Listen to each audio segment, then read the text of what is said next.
Good morning, everybody. Orange J here with another War of the Visions video, and you know what?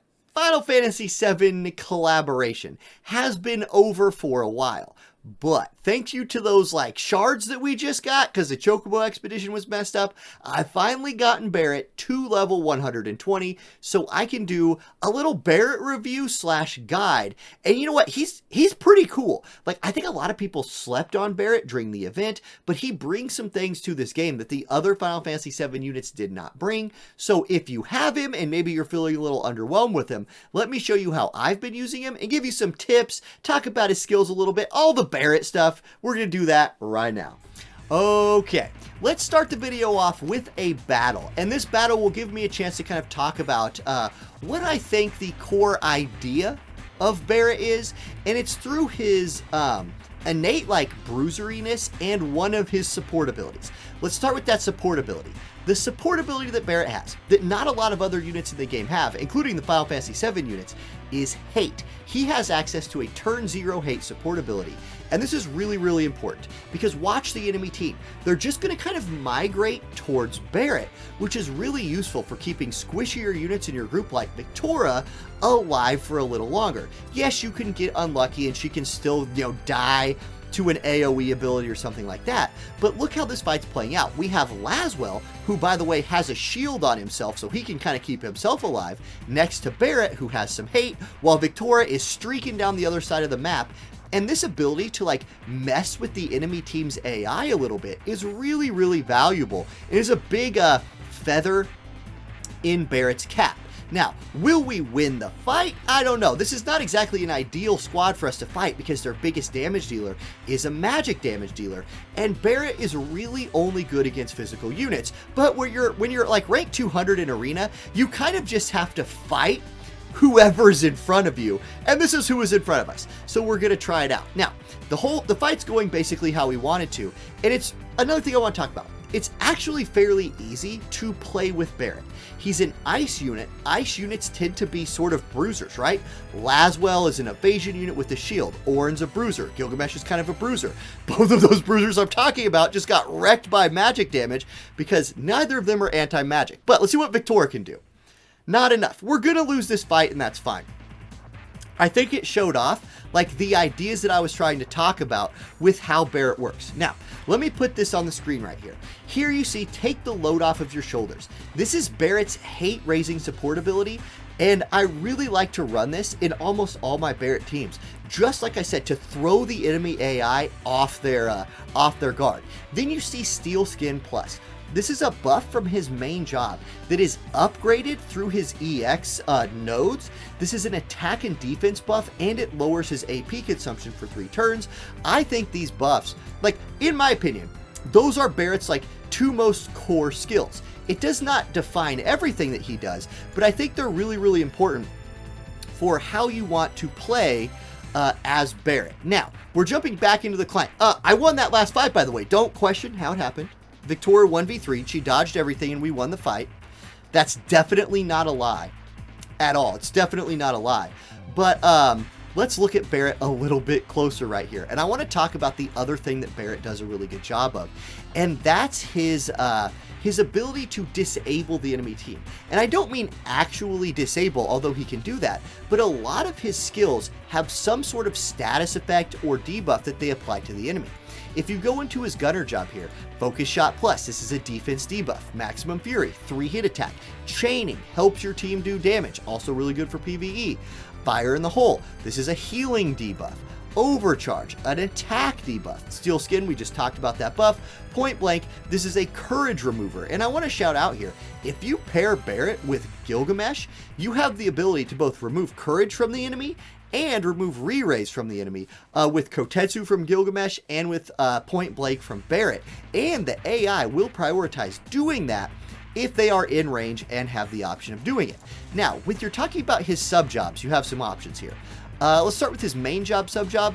In my opinion, this one is a manual PvP sub-job because of this move right here.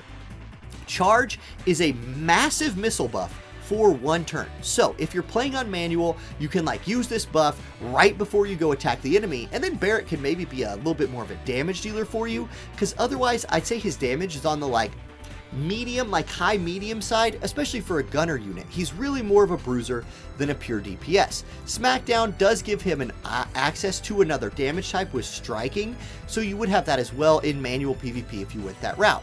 Now, if you want access to striking damage, you could just run him in his pugilist sub. I run him in this all the time. It's my favorite one.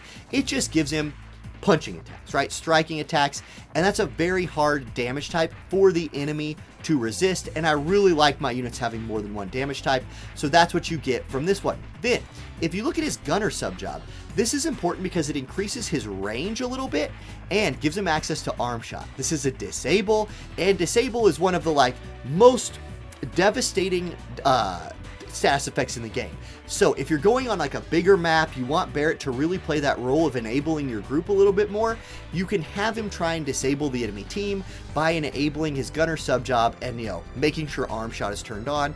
That's a good play. Because of all of that, like you can, I'm running my Barret at 70, it's 71 for some reason, I'm going for 70.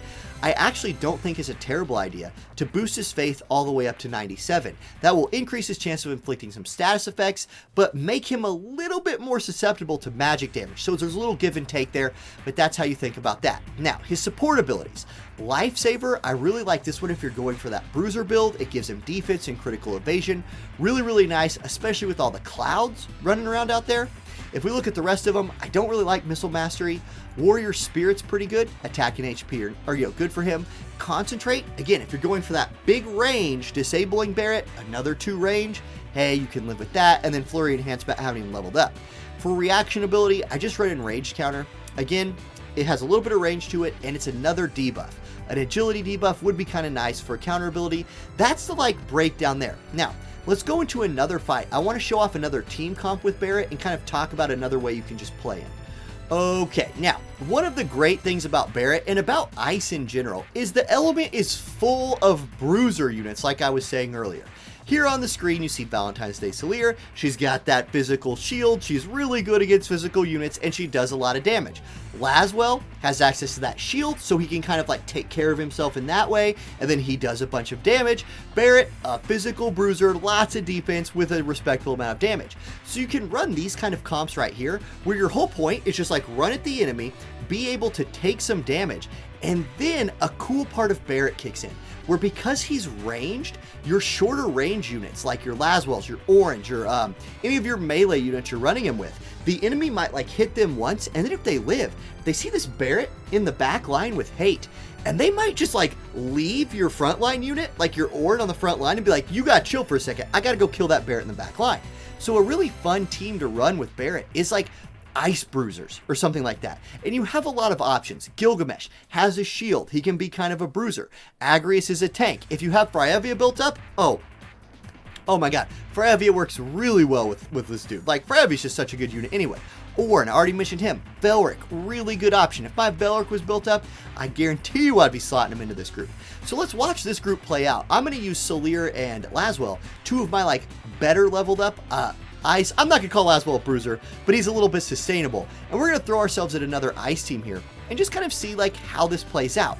It'd be really cool if this played out in a way where it showed off like maybe an enemy hitting Salier, or like using a 3-hit attack on Salier to break down her shield. Now she's really vulnerable, but oh, guess what? Barret has moved into range, so the enemy will leave Salier and go for Barret. Although like this is a really threatening team here by the enemy. Gilgamesh, Salier, and Fryevia. I'm going to tell you guys right now, Fryevia scares me to death.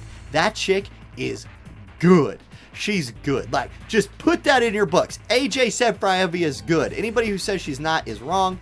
Okay, here's Detonation Blast. Laswell's going to block that. We're going to counter with a cheat. Oh my god. Get out of here, Salier. You're dead. Mirror of Haze equity. Gilgamesh is low. He puts his shield on 1 turn too late. But uh-oh, here comes Fryevia. She heals. She full lives. She's probably going to do all of that stuff right now. Here's Kotetsu Plus. We're going to live through that because, like I said, we're bruisers. We can take a hit and just keep on trucking. Fryevia going to try and counter us by giving herself regen. Okay, we killed Gilgamesh. Now, here's Fryevia. She's going for that full life. what can Barret do? He's going to drop her defense. He's going to drop that limit break. This is a multi-hit attack. It will help us do damage against her by building up a chain. Here we go. Chi super shot, 10,000 damage. She's dead. And there you go. The Ice Bruiser team beat the Ice Tank Gilgamesh Salir team. And that team's really easy to run. You just drop the units on the map, they run at the enemy, and it works. Okay, let's briefly talk about Espers and vision cards real quick for Barret, and then we'll wrap the video up. Alright, so vision cards and Espers. Let's start with Espers because I think you really want to focus on one of two things here. Defense or like buffing his damage, and I really recommend the defense. Like, I've been running Golem on him 90% of the time because it gives human killer, it gives defense up. I really like it. And you guys, like, Barret is slow. That is something you got to say about Barret, and Golem is a slow Esper. However, Barret like with most tanks, I like to run a strategy where I boost them forward ahead of my team. With Barret and his hate, I really don't mind if on certain situations he hangs back. Because like I said, it'll just draw the enemy into these weird, like, they extend past your carries, and then your carries are like, oh, that's cool. We just have access to whoever we want right now. It kind of spreads the enemy team out and your team out in a different way. So I really don't mind that on Barret. Freezies was a really good one for him. Fenrir if you want some, like, magic resist or something. And then there's your missile attack Espers. So that's how I think about that. I highly recommend Golem. Okay, next up, vision cards. Barret himself really can run almost any vision card you want for your group. Right here, I'm running Odin on him. I really like this because it gives your ice units accuracy plus 25. And if you're fighting wind teams, a lot of wind teams are 2B, Tifa, dodge and stuff. So 25 more accuracy for your ice units can help you counter those wind teams. I really like Odin. I think that's my like big shout out here. As far as the rest of them go, hold on. Let's talk about Laswell's vision card. If you have access to this, this is a nice way of boosting your whole team's agility, not just Barret's in particular. So Barret is still slower than the rest of your units, which I think is a good thing, or can be a good thing if you use it right, but it makes your whole team faster. That's nice. And then acquired AP up synergizes really nicely with Barret's Steel Skin Plus buff, which reduces his AP expenditure? AP expenditure, there it is. And then the Man-Eater on physical attack, yeah, that synergizes super well, especially if you're using Golem with him and stacking that up. Freezies, if somebody in your group's running Freezies, that's ice attack up. And again, I want to point this out. Barret has 2 attack types. A lot of your units have 2 attack types. So things like Man-Eater on physical attack and ice attack up will boost both of those attack types. And when Barret, for me, is doing the most damage, it's when he gets in range to start punching people. I've seen him just one-shot some folks with his punch. He's got a machine gun for a hand. So if you have a Gatling gun for your hand, and you walk up to somebody, and you're like, BAM! It's more like, you remember in Final Fantasy VII when he has his weapon, where it's literally like melee Barret, and he has the big cannonball on his hand? Barret punching is kind of that weapon from Final Fantasy VII. So that's the vision cards I want to shout out. But with Barret specifically, he's free to run almost any vision card that will help your team win. Odin is a particular good shout out, but like, don't be afraid to put on like some area attack resist if you want that. Again, the stats you want to look for here, HP, attack, and magic. Another specific shout out I'll do is Fenrir. Especially if you do want to slide Barret a little bit more agility. This will give your group magic resist up. It gives your ice units attack up, which again, for Barret, helps both of his attack types. And it has the stat lines that Barret want. Okay, I think that's it, guys. I think that's like my little Barret guide. So that turn 0 hate can mess with the enemy. He's really straightforward. Just stack defense on him. Give him ways to increase his damage as much as you can. Pair him with your OP ice units, and he can kind of enable them through his status effects and debuffs. And there you go. Is he overpowered? No, he's not Duane. And thank God. We don't need another Duane in the game. But if you have him and you have a nice little like ice account, he's super usable. And yeah, I'm making a little run in arena with him this week. I'm not going for rank 1 because he's not very good against freaking ice, or not ice, but he's not very good against light magic teams, and they're everywhere. So rip the dream. But I hope you guys enjoyed the video. Hey, if you did, please click the like button. It helps push the video around. Subscribe to the channel if you haven't already. We're making that push to 10K subs. That's a milestone. It should mean something. It probably does. I don't know. Anyway, I'll see y'all next time. Peace.